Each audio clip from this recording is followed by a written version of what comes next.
Jeff, thank you for being here. Yeah, it's my pleasure. Awesome. So tell us a little bit about yourself, who you are, what you do, and what you write about.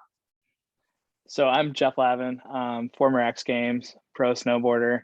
I had a good 10-year career or so, and then I kind of shifted I created my own brand, and then shifted into the coaching world. Life kind of pushed me into that way, or that industry as a whole. And technically, I've been doing it since 1998 with coaching people in snowboarding.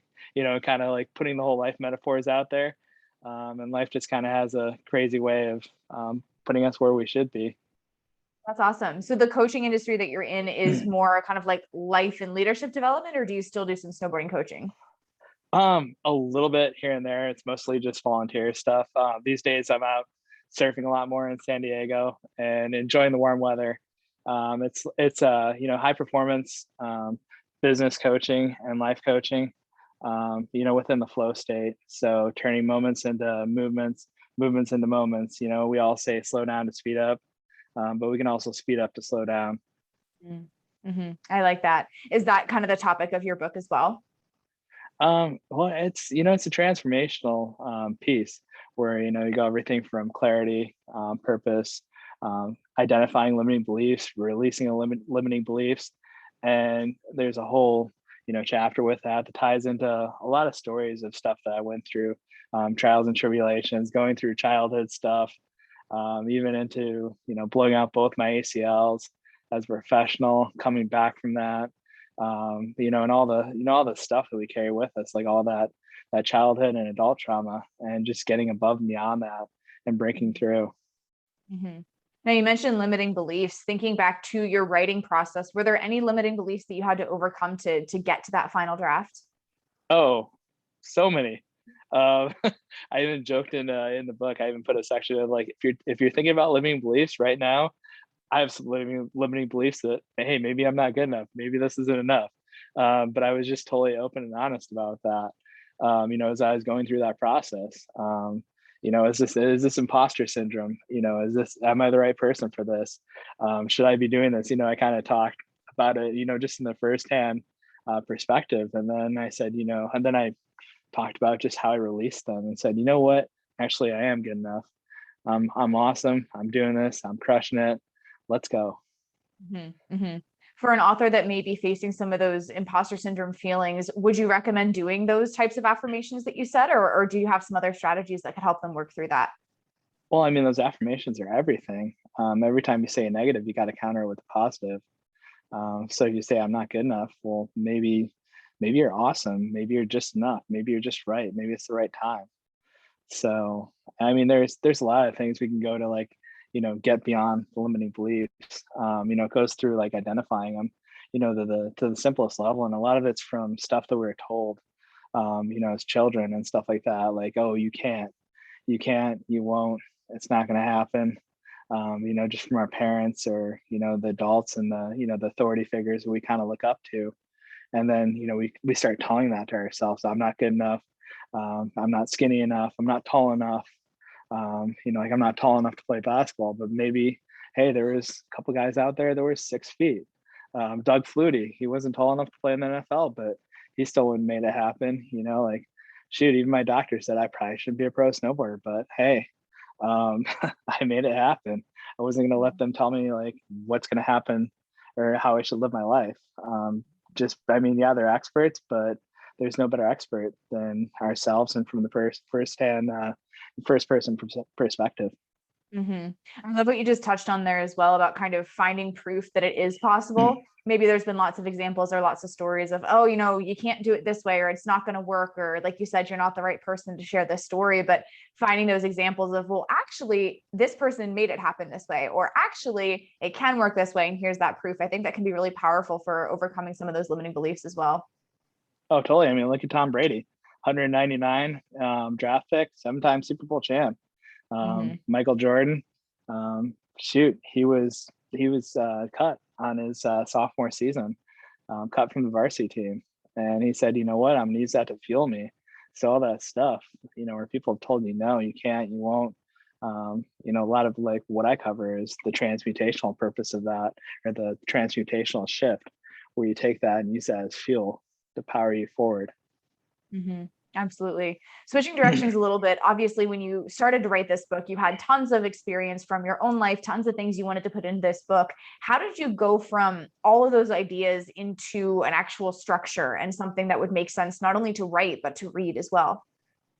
Well, I'm a big fan of reverse engineering stuff. There's so I grew up, learning disabilities, ADHD, like you name it. What's Mothers Against Dyslexia, or DM stand for Mothers Against Dyslexia.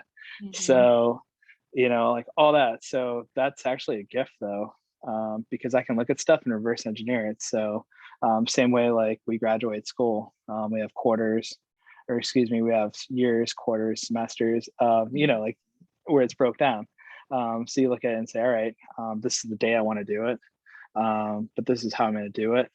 Here's our content, and kind of creating that table of 11 chapters, or how many chapters you want, and what you're going to put in those bullet points, and then using your stories. As a speaker, there's certain stories that I've shared for the past, oh shoot, 4, 5, 6, 15 years, some of them. Just sharing those stories and kind of getting them out there. A lot of the process that we did, we created the Audible, and not a lot of people are going to tell you this, but Audibles are created before the book's created. It's just created backwards. And then you kind of go through and edit it, for grammatical stuff, grammatical errors.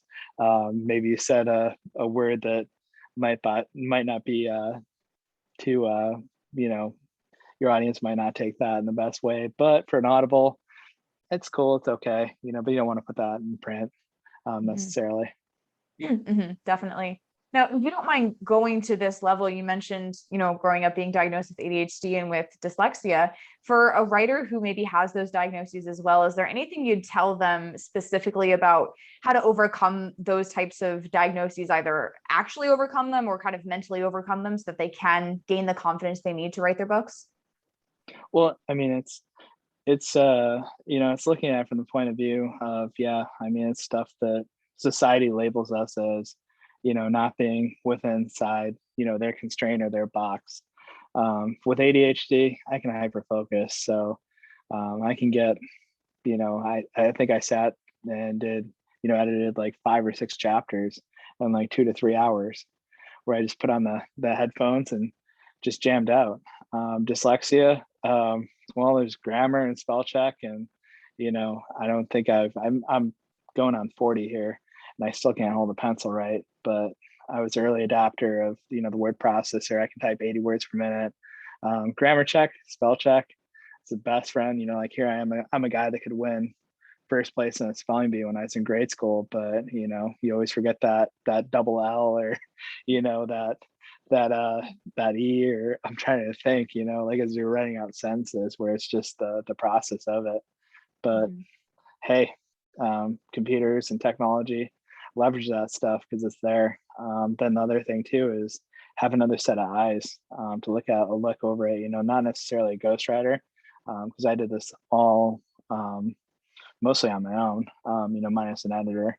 I was able to look stuff over, say, hey, this would look better, worded this way versus that way. So having that perspective of an outside person, who's had that experience in, helping edit multiple books and work with multiple authors, and they really have a connection with you and with your story. So they're not going to take it and, like you remember playing that whole game. Oh shoot, was that where you whisper one thing, by the time it Yeah. gets to the other room, the other side of the room, Telephone. Yeah. it's, Yep. yeah, telephone. There we go, telephone. Yeah. So like by the time it's there, it's like, whoa, this is totally not what I wrote. So it's really just having a good connection, with those people that you bring around in your circle.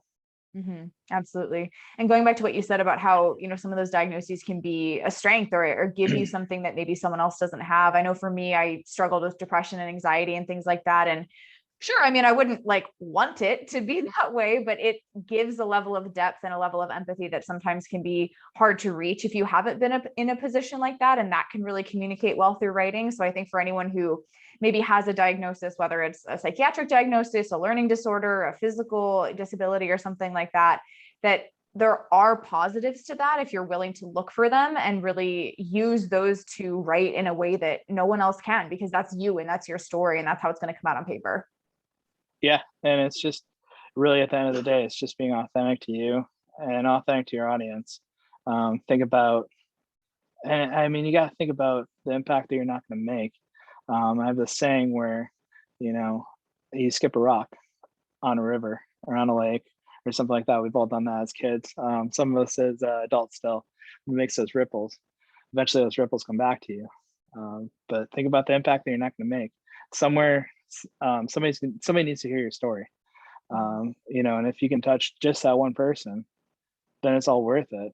But if you don't do it, think about the impact that you don't make. Mm-hmm. So there's two sides of the coin right there, you know, and it's just looking at one side of the coin, you know, success and failure. It's looking at, you know, which side of the coin is it? Because you tried, it's not really a failure. You have the metrics to go forward. You have the data to adjust and, you know, keep on going forward. And the one thing we have is time. Time's going to keep on, it's going to go forward with or without us, you know, and that game's going to happen whether you're sitting on the bench or an audience or out there playing. So get in there and go for it. Absolutely. Absolutely. Now, most of the people who are going to be watching this, they are entrepreneurs, thought leaders, speakers, creators, and things like that, who are writing their first book. So this is their first foray into being an author. Any final advice you'd like to give someone in that position to really help make their writing journey easier? Well, you know, I'm a big fan of modeling and, you know, seeing you know, who's out there, what you're trying to put out there. So, you know, are you, you know, a Tony Robbins person, John Maxwell, Brandon Bouchard, you know, look at what they're doing. You know, and then also think about what you bring to the table that's unique, and really don't be afraid. Don't be afraid to put it out there, because it's going to happen with or without you. And, you know, get started now, because, you know, next year it's a year away. Next year, you know, if you keep on putting stuff off, you're only going to be a year older when you want to do it. Absolutely. Well, Jeff, this has been awesome. Thank you so much for your time and expertise. Yeah, my pleasure, Jesse.